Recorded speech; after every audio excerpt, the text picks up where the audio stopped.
I am Ronald Paulius, and I was a school bus driver a couple years ago in 23. I was a high school teacher in 24. Now I'm an entrepreneur in 2025 and 2026. I want to take you on a property that I just purchased. Gonna turn this into a rental and keep it in the family so that it cash flows, and it's an asset that we own. A couple years ago, I would not have dreamed of being here doing this. And that's why I do these videos, because people don't realize how much their mindset of that, what they do and do not do. A couple years ago, being a school bus driver, that was the most I ever made, and was just working for $1. Became a high school teacher and realized I was making way more, double my high school or double my bus driving salary, but I wanted more for my family. And some of you guys are there where you're working a job, you're making good money, probably the most you've ever made, and yet you still desire more. I want to tell you, the way you're able to, the way you'll make the leap into more is by changing your mindset and making it work out in such a way for you to realize it's possible. People every day are buying houses like these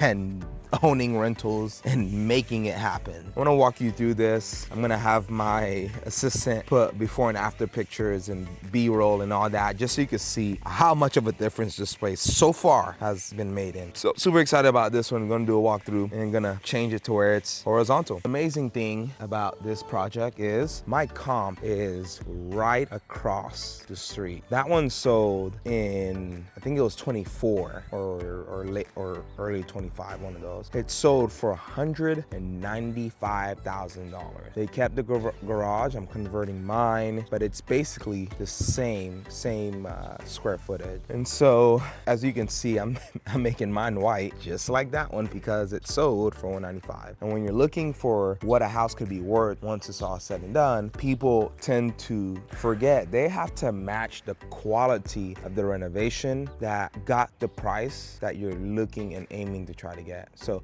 my comp is right across the street. Here's the rental. It was a red, it's kind of like that, but a little bit darker color before. Told them paint it white. Iron ore is kind of my go-to color for my rentals and all that for the trim. Painted the whole thing. There was a shed back here that they ended up taking out because it was just gonna be a safety hazard for my renters. So took it out. Storm shelter still there. They're able to go down and have a good time and be safe when there's a tornado.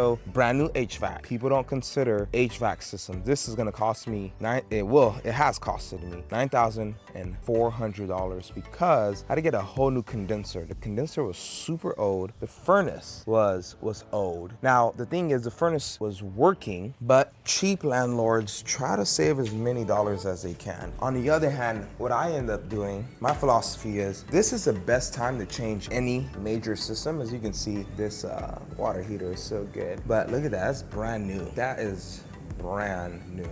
Landlords try to go cheap and get as cheap as they can and little as they can, etc., and save money here and there, and say, oh, the furnace is still working, let's get it. The condenser is still working, but they don't take into account that the condenser is 25 years old and the furnace is 25 years old. So you're gonna be changing this 2 years, and when it's that old, it can go out at any time. So what I've kind of done is when I've just acquired the property, if it's a major unit and it's more than 15 years old or 20, I just end up changing it because this is the easiest time to change it. I got the money from my lender, the numbers still work, just get it in there and hopefully it lasts me 20, 30 years. We're gonna end up converting this space into a living room, not living room, but a living quarters, living bedroom, so that this can make it a 4-2 or 4-1. The reason for that is this is barely used. At this price point, people will end up using it as storage, and it's better just to be a living space so some family can know they got one more living space. This is where you got to get creative. So the dryer is over here, as you can see, but the water is way over there for the washer and the dryer. So we're gonna make this whole space right here a closet. It's a natural, you can just put a door right there, and it'll be a nice sizable closet. I mean, see how far this thing comes out. But no one wants a dryer in a closet, and it's probably hazardous. So we're gonna take this out, we're gonna delete that, and we're gonna put it way over there. But you're saying to yourself, man, how are you gonna get a dryer and a washer there? Stackables, baby. So you gotta be able to see a layout and try to get maximum value and still make it work. Stackable, we're gonna put a hallway right above here, like a door, or not a door, but a wall. So that's an actual living room, has a window, has vents and airspace and etc. Access here, carbon monoxide alarm and all the things. So fun times, right? I'm gonna get this closed up. This is where the kitchen is gonna be, or was, and will remain. Gonna get new cabinets. The ones we had were not salvageable. Trust my contractor on those things. And so anyways, going solid here. There's the previous owners did not have a wall here. So we're gonna put, they actually removed the wall to open up the kitchen space. We're gonna put the wall back because this kitchen space is gonna be nice for a small family. They'd rather another living room or a bedroom so they can live and have things to actually do. This is the living room right here. A little small thing. It's a little bitty 1,000 square foot home, but it's workable. Right here had a whole bunch of feces and dog and cat poop, and my contractor is awesome. They just handle it well. This still needs a lot of work, but we're pushing forward on this. Yeah. Anyways, pretty solid. This is a view from this side. Pushing forward here. This is so far is gonna be a real clean, simple renovation, man. I couldn't walk this. I didn't know what this looked like because there was a bunch of diapers right there. The guy was taking care of his mom, elderly mom. Well, they ended up she had to go to a senior living place and he stayed here. It was just horrible living conditions. Across the wall here was a bunch of WWE action figures. And so anyways, cleaned up, looking nice, looking solid. Super excited about this one. This one's in Norman, a really nice area. Real simple, month worth of rehab. And then we're gonna get this listed and get a nice family in it. So yeah, boy, buy right. So I was saying, gonna see if I can keep talking on this. So I was saying that my comp sold at 195. It sold at 195. The math on that, oh, I won't be able to do the math on that, not from the top of my head. Anyways, what you wanna do is, as an investor, what I'm looking for is, does this fit my buy formula? My buy formula is 70%. Other investors buy as high as 75%. Some follow the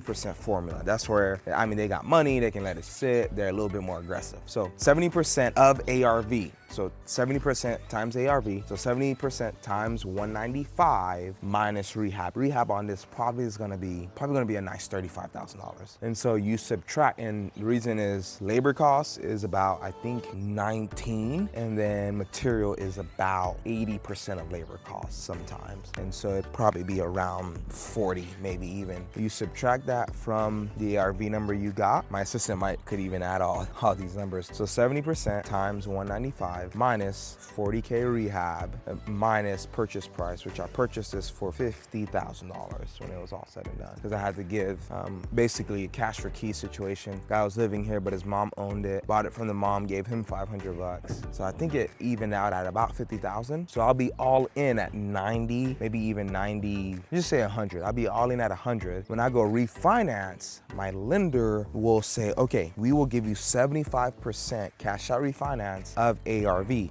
meaning they will go up to 75% of 195,000.